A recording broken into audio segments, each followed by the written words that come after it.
Hello mga stories.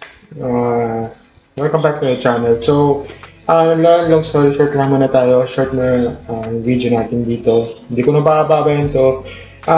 Basahin nyo rin lang ito sa dito sa aking ano ko, na yun, kung hindi nyo mabasa, ilalagay ko na lang yung description dito sa baba o sa pin comment. Tungkol ito sa mga medyo sure sad but true talaga na nangyayari na ginagamit nila yung mga ganyang paraan para makabawas sa kanilang pambayad, lalo na sa mga food establishments. Kahit yung mga small businesses, maaaray sila dito. Well, sad to be true. Yan talaga yung mga ganyan. Pero sana huwag nating i-generalize yung mga ganyung katarantaduhan nila dito. Dapat dapat di tinotolerate ng mga ganito. Yung nga lang, apektado na rin to sa yung mga legit na PWD-IDs na to. Na minsan kasi sabi daw doon sa is man nag-comment dito, paano pwede naman i-verify yan sa DOH or sa BIR o kasi sabi daw sa mga comments dito kaya meron kasing na parang meron kasing receipts na parang nire-reimburse yung 26 is tax deductible, so kailangan i-reimburse. Yun nga kahit sabihin i-reimburse, paano kung hindi sabihin natin legit yung PWD, pero wala sa database yung sa government, paano yan? Di para pagsagutan yan. So parang nonsense yun. Wala sa database hindi talo ka naman.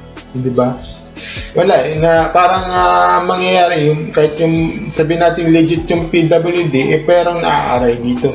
Ang daming yung issue dito na sa mga dito. Mayroon nga dito na hindi kasi kailangan yan, kailangan mayroon kasing sinasabi dito, mayroong sa revenue code na under 237 na established, engaged, na yun nga, kailangan talaga ng 20% discount para sa mga PWDs. Ayun, yun nga, na talagang kailangan talaga sundin to sa kasi sa government. Ayan yung kasi yung law or yung batas isa sa diyan. Kailangan sundin na no choice talaga na sundin talaga na kailangan talaga sundin ng mga establishments, even yung mga small businesses pa, di ba?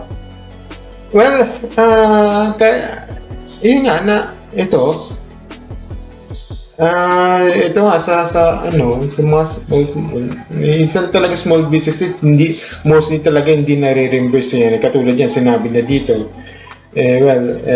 Kung required talaga, sabi nga, kung it's still required, would you get that not required to issue receipts? Kung hindi, unless, wala, parang, that's offense, na unless they're in, although mayroong exempt income taxes. Ang dami nga usapin dito. Ilalagay ko na lang dito sa subscription. Basahin niyo lang, ang dami. Basahin niyo yung basahin yung mga nagko-comment dito.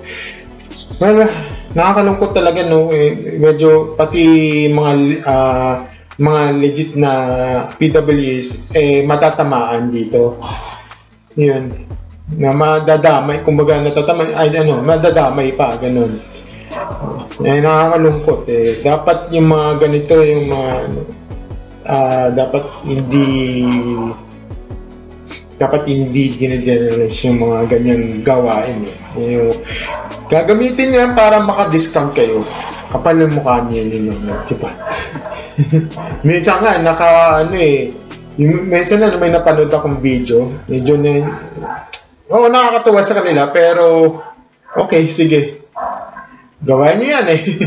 Okay, sige, hindi, ano lang, hindi ko naman, ano yan.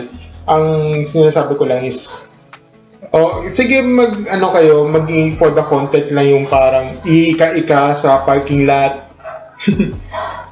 Di ba? Naalala mo yan yung yung sa, yung mayroon kasing slot na pang PWD. Tapos pagbaba, iika-ika.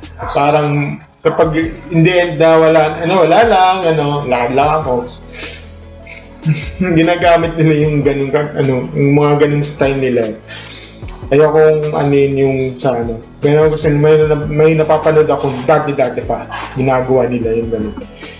Medyo minsan hindi ako natutuwa sa ganyan yung ginagawa. Sabi na, hindi, for the content naman, kahit na pinapakita mo yung mali. Yun, ito, for the last time, mali talaga na ginagawa ninyo yung parang ginajernos. Pero ito, ayan, heads up talaga sa mga gumagawa nito, sa mga gumagawa nitong katarunduan.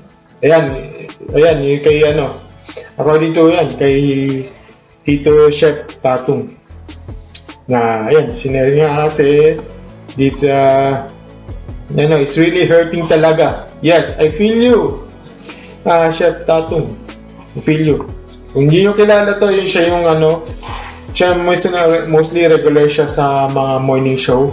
Noon pa, 2018 ata, 2017 onward, hanggang 2020 sa ABS. Nakikita ko yan mostly sa umaga.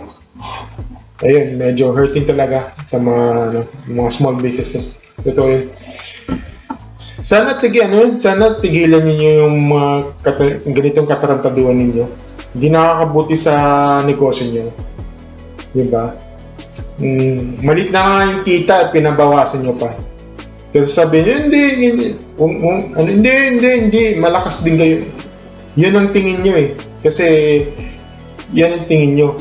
Kasi yan, hindi nyo lugar yan. Hindi nyo kasi feel yung tinatakbo nila. Minsan nga nalulugi hanggang sa na-bankrupt eh.